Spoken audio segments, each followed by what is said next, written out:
All right, guys, here to teach you more cybersecurity. In a previous video, in part one, I talked about viruses and how viruses differ from other things like worms. We looked at the propagation method, right? So viruses really only execute when you launch either a piece of software or open up some kind of document. But who would I be if I just talked about viruses, but not about how to protect against viruses? Now I need you guys to go research after this video, but the number one tool to combat viruses is anti-malware, right? Software that you install on your device that looks for all the characteristics of what a virus is and what a virus will do, and then attempts to block that and prevent that virus from causing harm. Another method, which might sound silly to everybody, but it's extremely important, is user awareness and training.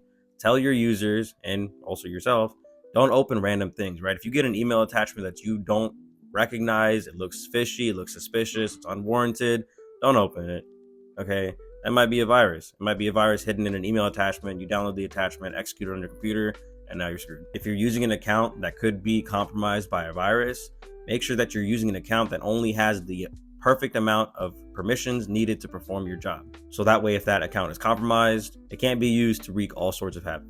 And then patching, right? Application hardening, patching, make sure that your vulnerabilities are being remediated.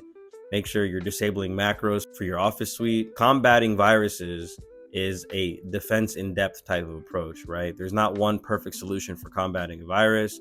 And it's also important to understand that every system is vulnerable to a virus, right? You can't have a 100% protected system. So you got to combine it with various methods. All right, we'll talk about worms next.